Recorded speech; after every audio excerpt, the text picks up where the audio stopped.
Hello guys. Today I'm gonna answer the following question for you. How to know when somebody is wrong for you? Most people find themselves at one point or another in their life in relationships that are not very good for them. I would dare to say that all people find themselves in such relationships. And we know that they hurt and they take time to heal, and sometimes we consider it a waste, all those years that we put into a relationship that finally proved to be wrong, didn't work as it should have, or maybe it left us in tears, or even worse, some people have major financial losses due to bad relationships. So it is a very important topic, and I would like just to go to the core of how to recognize if someone is wrong for you. Because there are so many specific scenarios, but in the end, we all need one key that works for all those scenarios. And I'm not talking about red flags. I'm not talking about those things that our friends and family point out, like one here, one there. You know, your friends and family can say, oh, but he or she is doing that, or is not doing that. But those are very specific and very small issues, and it's hard for us usually to make sense of them, because our tendency is to say, yeah, but there's just one issue, one type of behavior. You can't reject a person for one circumstance, one behavior. No. I want to give you a key that would unlock the door in any case, any circumstance. So, I will start by saying that if you are in your late teens, early 20s, it will be much more difficult for you to know who's right and who's wrong, because you are at that stage in your life where you don't know yet what is good for you in general. You don't know yourself very well. You are pulled towards certain things, and you know you dislike some other things, but things are not yet a full picture in your head about what you want in life, who you are, what is your personality overall. You don't have them clear yet in your head. So it's obviously much more difficult to understand if a person is wrong for you. When you're young, you have to experiment, and you have to go through all sorts of life situations and try many different relationships. And that's how you build that picture, which you have later in your late 20s, 30s, or 40s. Then you know what you like, who you are, and what your core values and traits are. When you're young, up to the age of 25, let's say, you're still finding out by experimenting, by trying, trial and error.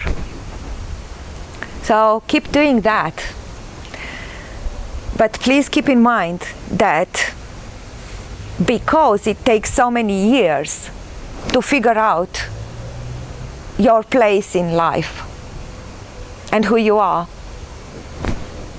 you won't, the answer that seems to you like definitive and clear and correct now will change as you gather more information about the world and about yourself.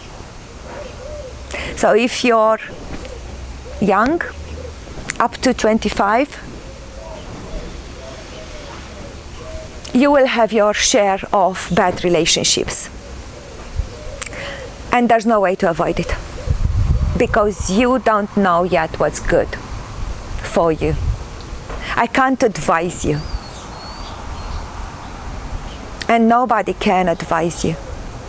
That is my opinion. You have to form your own opinions and impressions by testing as many people, relationships, and situations as possible. Try whatever comes your way. Do take into account some general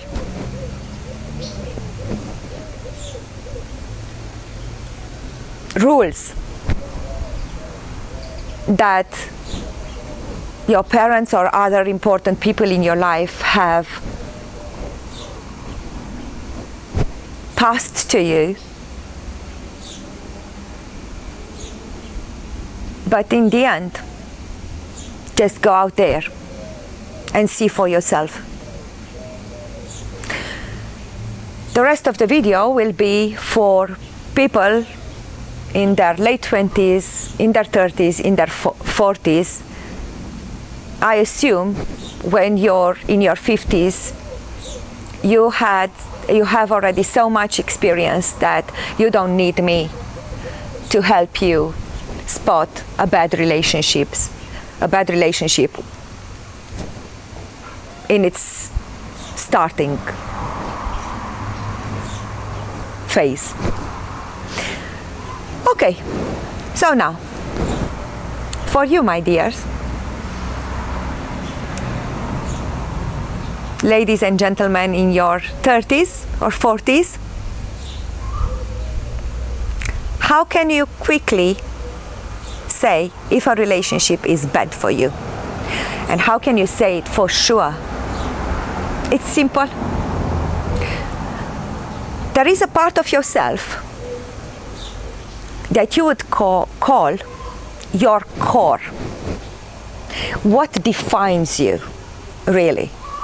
The values, the preferences, the skills, the talents, the instincts, the lifestyle that defines you. And I'm sure you have already identified it. You know, for instance, if you're a person of comfort or you're an adventurous person. If it's more important to you to be free and experiment, or it's more important to have stability and security in your life, and so on. How important is material wealth for you? How important is harmony and balance? How important is spirituality for you? And so on. I know if you're in your late 20s, you're still about to find out. You don't know everything yet, but you know for sure that you are more likely a type of person and not another type of person. You can say that about every area of your life. You're more likely a corporate type of person, or you're more likely a hands-on, practical, self-employed type of person. And this forms your heart core. On top of it, you have a layer of wishes and desires and preferences. And those are specifics, such as the type of car that you want to have, or the exact amount of money that you want, or the type of house that you want to have. But you know that these are embellishments or details that shape your ideal world, that ideal image, but they are not critical core components of your life. So you need to be able to distinguish between what makes you you and what is just a strong preference or a desire. And I would suggest you do this exercise. Take a few areas of your life and try to identify which are the things which you wouldn't want to live without. That's the core of you.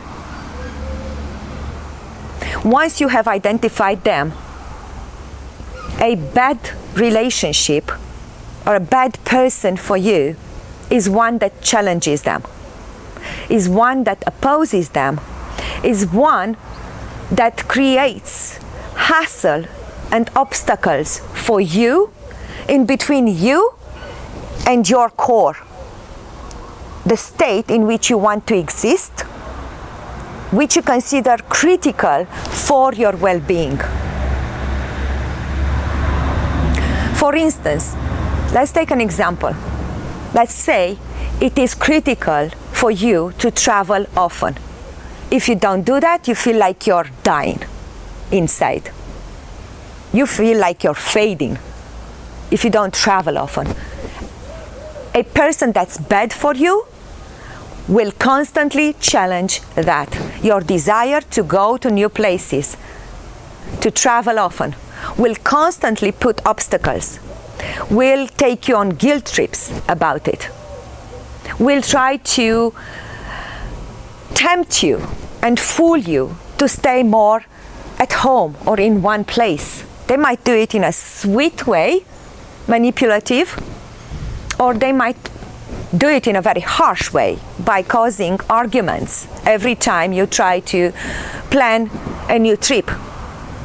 Either way, they are wrong for you. If that is a core part of who you are, that person is a blockage between you and yourself. And you'd say, yeah, but that's just one area of my life. It's not just one area of your life. Because I bet that person is also challenging other areas of your life, not just traveling. But traveling, in your case, might be related to the way you want to make your money, might be related to the jobs that you're willing to take. And automatically, they will challenge your capacity to create money in a way that's easy for you and comfortable. So they might push you into a different career or direction in your life. So they don't just change one thing, they alter several important areas in your life. And that was just one example. I hope you can apply it to different things in your life, but think when there is serious challenge to one core value or trait of yourself, there will be others impacted. Why was it important to distinguish? Because we can't reject all people that challenge something in our life. Then we would be left alone. We wouldn't take anybody as a partner. In life, there is no such thing as a 100% match between two people. There could be a high degree of match, maybe 70%, maybe 90%. But it will be impossible that the two of you like everything exactly the same. There needs to be a percentage of difference, but that percentage should not be related to what makes you, what makes you feel alive. It can be related to shallow stuff, less important stuff. Yeah, like the type of car you want to have as a family. That's fine. You can argue on that. Doesn't mean that relationship is bad if you argue on the type of car or things like this. Even maybe the location in which you're going to live. You can have some arguments on that. as long as the location that you finally agree on satisfies you at a basic core level. So the moment somebody challenges who you are, I would say let them go, because it will be either you or them, and you will not stop being yourself. You can cease being yourself for a while, but trust me, you will get back to it. Sooner or later, you will try to get back to your true self. Arguments will ensue, and then your relationship will disintegrate, leaving both of you